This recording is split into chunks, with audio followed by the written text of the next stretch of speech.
첫 시간 주님께 안녕하세요. 대강교회 오훈 목사입니다. 2월 6일 금요일입니다. 하나님 우리에게 주신 말씀은 요한복음 6장 22절에서 40절까지 말씀입니다.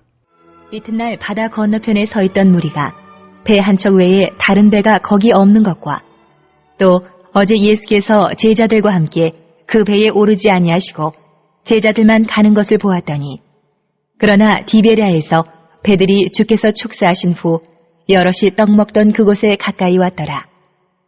무리가 거기에 예수도 안 계시고 제자들도 없음을 보고 곧 배들을 타고 예수를 찾으러 가버나움으로 가서 바다 건너편에서 만나 라삐여, 언제 여기 오셨나이까? 하니 예수께서 대답하여 이르시되 내가 진실로 진실로 너희에게 이르노니 너희가 나를 찾는 것은 표적을 본 까닭이 아니요 떡을 먹고 배부른 까닭이로다.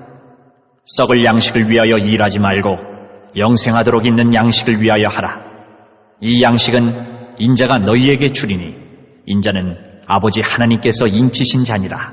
그들이 묻되 우리가 어떻게 하여야 하나님의 일을 하오리이까?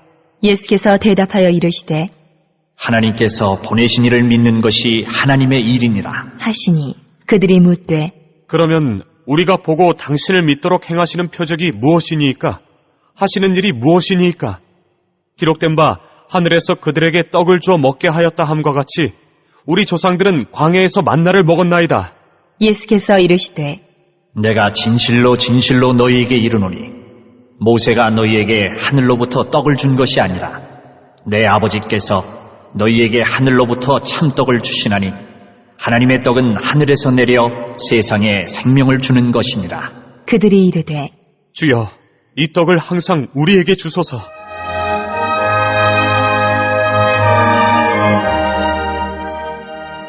예수께서 이르시되 나는 생명의 떡이니 내게 오는 자는 결코 줄이지 아니할 터이요 나를 믿는 자는 영원히 목마르지 아니하리라. 그러나 내가 너희에게 이르기를 너희는 나를 보고도 믿지 아니하는도다 하였느니라. 아버지께서 내게 주시는 자는 다 내게로 올 것이요 내게 오는 자는 내가 결코 내쫓지 아니하리라. 내가 하늘에서 내려온 것은 내 뜻을 행하려 함이 아니요 나를 보내신 이의 뜻을 행하려 함이니라. 나를 보내신 이의 뜻은 내게 주신 자 중에 내가 하나도 잃어버리지 아니하고 마지막 날에 다시 살리는 이것이니라. 내 아버지의 뜻은 아들을 보고 믿는 자마다 영생을 얻는 이것이니 마지막 날에 내가 이를 다시 살리리라. 하시니라. 아멘. 예수님께서 오병이어의 기적을 베푸신 후 그야말로 스타가 되십니다. 6장 15절에 나오는 것처럼 억지로 붙들어 임금을 삼으려고 하죠. 예수님은 그 자리를 피하십니다. 그리고 혼자 산으로 가셨다라고 기록되어 있습니다. 그 후 제자들은 배를 타고 가버나움으로 가는데 그 배에 예수님은 타시지 않았죠.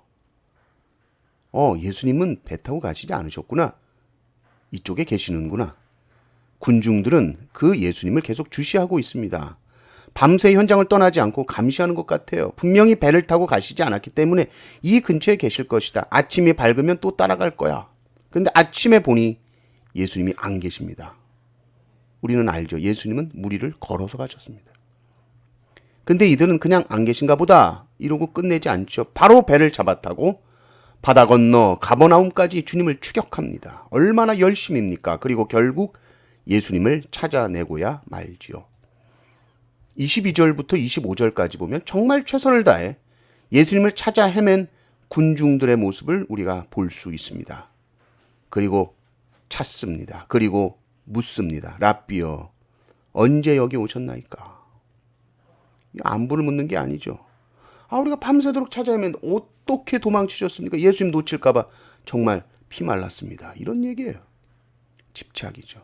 그럼 왜 이들은 이토록 지독하게 주님을 쫓아왔을까? 이유는 하나입니다. 떡 때문입니다. 이분 놓치면 내 인생은 다시 배고픈 광야야. 그러나 이분만 잡으면 경제적으로 나는 해방을 누릴 수 있어. 잘 먹고 잘 살 수 있어. 그 욕망 때문에 예수님을 찾아온 것이죠. 26절을 보십시오. 예수께서 대답하여 이르시되 내가 진실로 진실로 너희에게 이르노니 너희가 나를 찾는 것은 표적을 본 까닭이 아니요 떡을 먹고 배부른 까닭이로다. 지금 이 군중들은 떡을 먹고 배불러서 주님을 따라온 겁니다.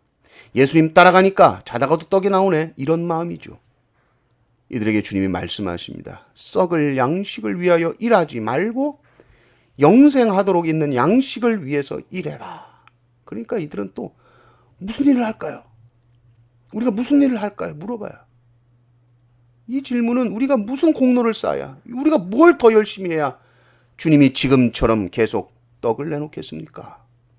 거래죠, 거래. 유대인들은 하나님과 그 백성 사이에 맺은 언약을 무슨 계약서처럼 생각해서 그 계약서대로 완벽히 이행해야 그 대가로 복을 주시고 떡을 주신다. 하나님 그 리스트를 좀 제대로 줘보세요. 저희들이 다 해내겠습니다. 저 이래봬도 한다면 하는 사람입니다. 그런데 예수님은 그런 것을 신앙이라고 하지 않으셨어요. 예수님은 항상 하나님과의 관계 속에서 그 하나님을 아버지라고 생각하는 거, 그게 신앙이에요. 아버지가 아들을 보냈다면 그 아들을 보내신 자를 신뢰하는 것, 믿는 것, 그것이 아버지의 마음을 가장 흡족하게 하는 일이겠죠. 우리가 무슨 일을 해야 됩니까? 라고 물어봤을 때 29절을 보십시오. 예수께서 대답하여 이르시되 하나님께서 보내신 이를 믿는 것이 하나님의 일이니라. 하나님께서 보내신 일을 믿는 것이 하나님의 일이다. 예수님께서 유대인들을 보시니 신앙생활을 무슨 비즈니스처럼 하는 거예요. 주님을 비즈니스 파트너로 생각합니다. 떡을 위해 주님을 이용하는 모습이죠. 주님이 말씀하십니다. 하나님 아버지가 하늘에서 너희에게 참떡을 주시는데 그 떡이 세상에 생명을 주는 거야. 그랬더니 이들은 꼭 사마리아 여인이 생수 달라고 그랬던 것처럼 이 떡을 항상 우리에게 주소서. 그때 주님이 내가 생명의 떡이다 말씀하시죠. 35절을 보십시오. 예수께서 이르시되 나는 생명의 떡이니 내게 오는 자는 결코 줄이지 아니할 터이요 나를 믿는 자는 영원히 목마르지 아니하리라. 너희들이 할 일은 뭡니까? 35절을 보면 두 가지죠. 내게로 오라. 또 나를 믿으라. 그러면 줄이지도 않고 목마르지도 않는다는 것입니다. 하나님이 우리에게 뭘 원하시는지 아시겠죠? 내게로 오라. 나를 믿으라. 그거예요. 하나님은 우리의 노동력이 필요하신 분이 아닙니다. 하나님은 우리의 물질이 필요하신 분도 아닙니다. 착각하지 마시고 오해하지 마세요. 주님을 위해 죽도록 일하고 주님을 위해 죽도록 헌신하고 바쳐라. 주님은 그것을 원하지 않습니다. 주님이 원하시는 것은 우리의 마음이요. 하나님께서 우리의 삶을 정말로 인도하신다는 것을 신뢰하고 순종하며 따라가는 겁니다. 그것이 정말 하나님을 하나님답게 인정해 드리는 것이죠. 여러분의 신앙은 어떻습니까? 행위에 묶여있지 마십시오. 믿음의 잔치자리 들어가십시오. 믿음이 주는 놀라운 자유와 해방을 누리십시오. 주님을 믿는 것이 하나님의 일입니다. 이 은혜가 넘치시기를 주님의 이름으로 축원합니다. 아멘.